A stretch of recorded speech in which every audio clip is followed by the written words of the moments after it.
கலைஞரின் நூற்றாண்டு விழாவை ஒட்டி அவரது உருவம் பொறித்த 100 ரூபாய் நாணயம் இன்று வெளியீடு. சென்னை கலைவாணர் அரங்கில் முதலமைச்சர் மு.க.ஸ்டாலின் தலைமையில் நடைபெறும் விழாவில் மத்திய அமைச்சர் ராஜ்நாத் சிங் வெளியிடுகிறார்.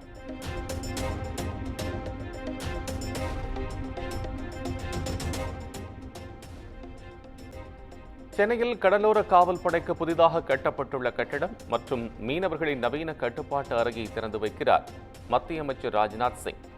கடலில் தத்தளிப்பவர்களை மீட்பது எப்படி என்ற ஒத்திகை நிகழ்ச்சியையும் பார்வையிடுகிறார்.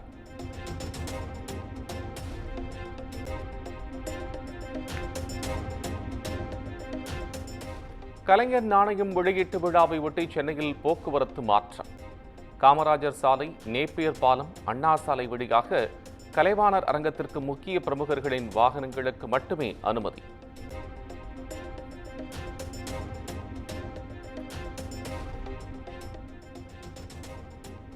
தமிழகத்தில் மகப்பேறு இறப்பை பூஜ்ஜியமாக்க அரசு தீவிரமாக செயல்பட்டு வருகிறது. திமுக அரசின் நிர்வாக திறமையால் மகப்பேறு இறப்பு இந்த ஆண்டு 45.5% குறைந்துள்ளது என அமைச்சர் மா. சுப்பிரமணியன் பேட்டி.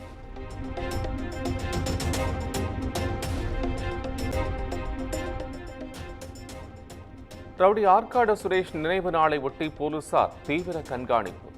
புளியந்தோப்பு, வியாசர்பாடி, பெரம்பூர் போன்ற பகுதிகளில் போலீசாரின் கண்காணிப்பு மும்முரம்.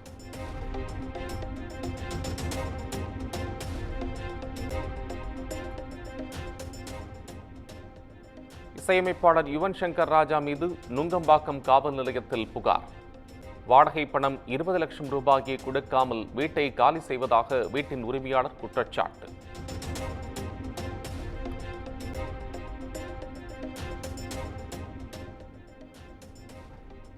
பிரபல பெண்ணணி பாடகி பி. சுஷீலா உடல்நலக் குறைவு காரணமாக மருத்துவமனையில் அனுமதி.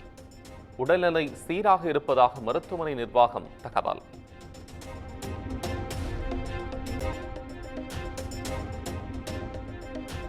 மேட்டூர் அணைக்கு வரும் நீரின் அளவு தொடர்ந்து அதிகரிப்பு. அணையின் நீர்மட்டம் 120 அடியாக உள்ள நிலையில் நீர்வரத்து 26,000 கனஅடியாக உள்ளது.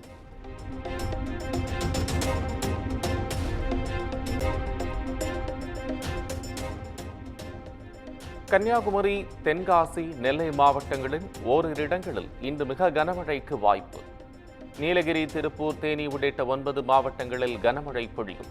சென்னை வானிலை ஆய்வு மையம் எச்சரிக்கை.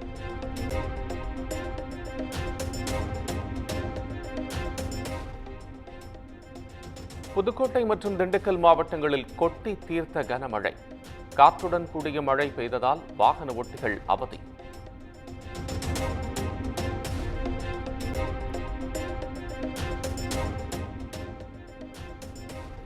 நாடு தழுவிய அளவில் மருத்துவர்கள் நடத்தி வந்த 24 மணி நேர வேலை நிறுத்த போராட்டம் நிறைவு. வழக்கம் போல் மருத்துவமனைகளில் புற நோயாளிகள் பிரிவு இயங்கும் என தகவல்.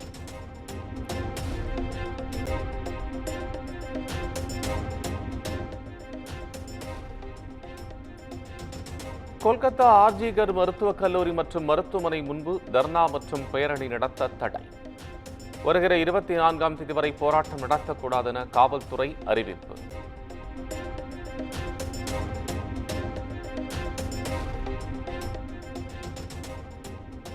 அனைத்து மருத்துவமனைகளுக்கும் விமான நிலையத்திற்கு இணையான பாதுகாப்பை வழங்க வேண்டும்.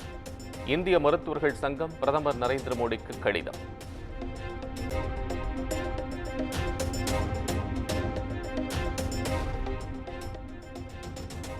இந்தியா நடத்திய வாய்ஸ் ஆஃப் குளோபல் உச்சி மாநாட்டில் 123 நாடுகள் பங்கேற்பு. காசாவில் போர் நிறுத்தம், காலநிலை மாற்றம் குறித்து விவாதிக்கப்பட்டதாக வெளியுறவுத்துறை அமைச்சர் ஜெய்சங்கர் தகவல்.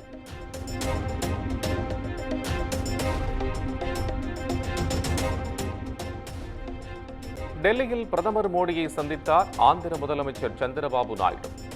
மத்திய அமைச்சர் நிர்மலா சீதாராமனையும் சந்தித்து கூடுதல் நிதியை விடுவிக்க வலியுறுத்தல்.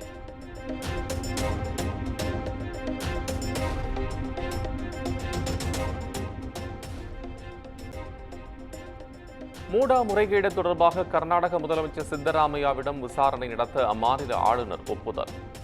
ஆளுநருக்கு எதிராக காங்கிரஸ் கட்சியினர் நாளை மாநிலம் தழுவிய போராட்டம் நடத்த திட்டம்.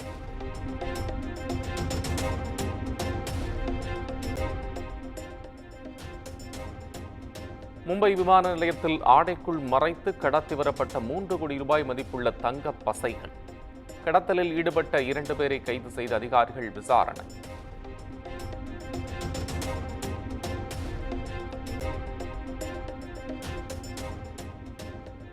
நாடு முழுவதும் களைகட்டத் தொடங்கும் ரக்ஷாபந்தன் கொண்டாட்டங்கள்.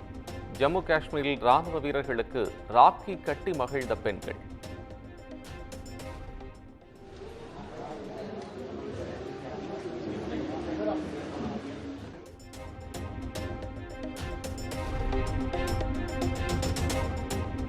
இந்தியாவில் இனி பகலிரவு டெஸ்ட் போட்டிகள் நடைபெறாது. பிசிசிஐ செயலாளர் ஜெய்ஷா அதிரடி அறிவிப்பு.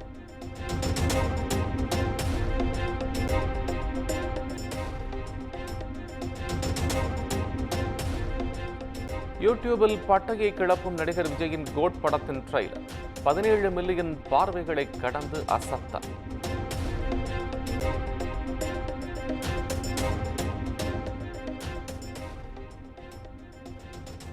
கோட் படத்தின் இசை வெளியீட்டு விழா தாமதமாவதற்கு அரசியல் அழுத்தம் காரணமா?